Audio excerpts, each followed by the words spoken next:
नमस्कार। आज के डिस्कशन का टॉपिक है प्रोबेट एंड पनिशमेंट। बड़ा अजीब लग रहा है कि प्रोबेट के साथ पनिशमेंट कैसे जुड़ गया।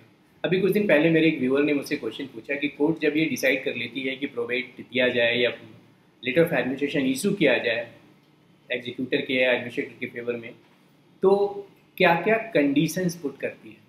आप सभी जानते हैं कि एक बार कोर्ट ऑर्डर पास कर देती है प्रोबेट और लेटर ऑफ एडमिनिस्ट्रेशन को इशू करने के लिए, तो जो उसमें जिसके फेवर में प्रोबेट होता है या जो एडमिनिस्ट्रेटर होता है वो ऑलमोस्ट इंटर कर जाता है टेस्टेटर या वसीयतकर्ता के जगह पे, उसके शूज़ में।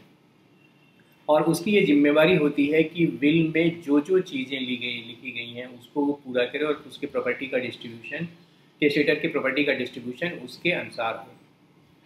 अब जो प्रोबेट इशू होता है, लेटर एडमिशन होता है, उसमें बिल की एक कॉपी लगी होती है। ओरिजिनल तो बिल कोर्ट में ही रख लिया जाता है, उसके भी एक स्पेसिफिक प्रोविज़न है, उस पर भी मैं आपसे डिस्कस करूँगा। तो सबसे पहला जो कंडीशन कोर्ट ये कहती है कि भाई आप वैल्यूएशन फाइल कीजिए, जो भी सब्जेक्ट मैटर है, जो भी प्रॉपर्टीज़ इन्वॉल्व है उस बिल में, मूवेबल और या इमूवेबल, उसकी कंप्लीट वैल्यूएशन फाइल कीजिए।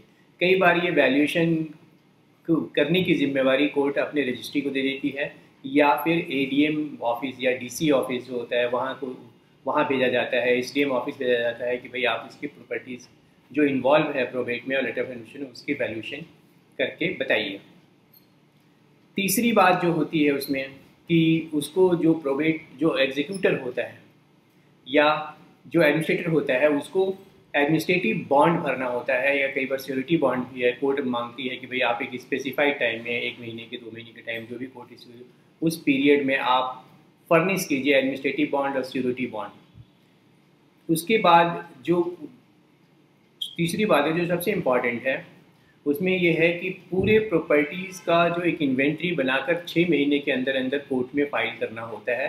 कई बार हाई कोर्ट के अपने स्पेसिफाइड फॉर्म है, प्रिस्क्राइब फॉर्म है, उसमें फाइल करना होता है। जैसे हमारे दिल्ली हाई कोर्ट में फॉर्म नंबर 178 है, तो उसमें जिस दिन प्रोबेट ग्रांट होना होता है उसके विदिन 6 मंथ्स आपको पूरा उसकी इन्वेंट्री फाइल करनी होती है। उसकी चौथी बात कि जो 1 साल के अंदर अंदर पूरा जो भी ट्रू अकाउंट है, जो सही अकाउंट है प्रॉपर्टी का या उसके डेट्स का या क्रेडिट्स का टेस्टेटर के, उसको पूरा फाइल करना होता है। यहाँ दिल्ली हाई कोर्ट में इसको फॉर्म नंबर 179 में फाइल करते हैं। अब इसके बाद एक सवाल जो उठता है वो ये कि क्या अगर कोई एडमिनिस्ट्रेटर या एग्जीक्यूटर अपनी ड्यूटी को डिस्चार्ज नहीं करता है तो कैसे कोर्ट इंश्योर करेगी इसको कि वो अपनी ड्यूटी डिस्चार्ज करे। तो मैं बताऊं कि इंडियन सक्सेशन एक्ट में इसकी जिम्मेवारी जो एग्जीक्यूटर या एडमिनिस्ट्रेटर है उसकी जिम्मेवारी को फिक्स करने के लिए, उसकी अकाउंटेबिलिटी को फिक्स करने के लिए एक स्पेसिफिक प्रोविज़न है। और जो लॉ जो वो इंश्योर करता है कि जो स्पेसिफाइड टाइम है उसमें डिटेल्स जो कोर्ट मांगती है, चाहे इन्वेंट्री का या उसके बाद उसके अकाउंट का, वो उसको प्रोवाइड कराना होता है। ये सेक्शन है सेक्शन 317 इंडियन सक्सेशन एक्ट, जिसमें ये स्पेसिफिक प्रोविज़न है कि नन कंप्लायंस होने पर पनिशमेंट भी दिया जा सकता है।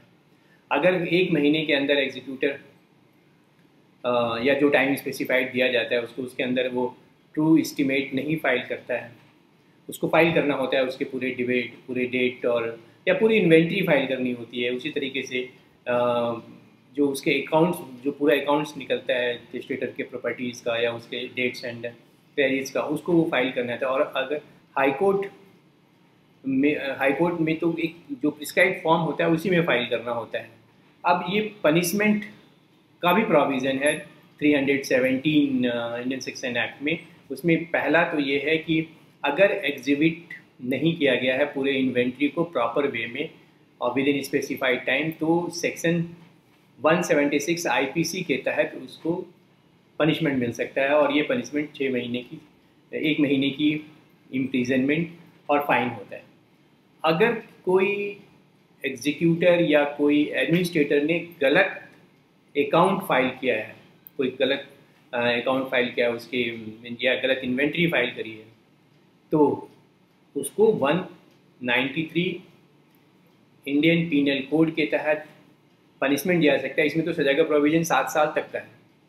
तो इस तरीके से कोर्ट इंश्योर करती है इन प्रोविजंस की मदद से और इन पनिशमेंट की मदद से कि जो भी एग्जीक्यूटर है या जो भी एडमिनिस्ट्रेटर है वो पूरे सही तरीके से बिल में जो जिस जैसे प्रोविजन है उस तरह से प्रॉपर्टी का डिस्पोज करे और कोर्ट को टाइमली इन्फॉर्म करे एक एक चीज़ का, अदरवाइज कोर्ट उसको पनिश भी कर सकती है।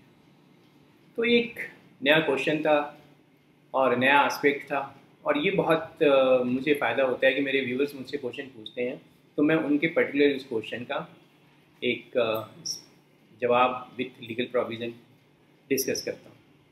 अगली बार हम नए सवाल के साथ आएंगे, तब तक के लिए नमस्कार। आपसे रिक्वेस्ट ये है कि आप अगर सब्सक्राइब नहीं किया है चैनल को तो कीजिए, और वीडियो अच्छा लगे तो लाइक और शेयर कीजिए। थैंक यू, धन्यवाद।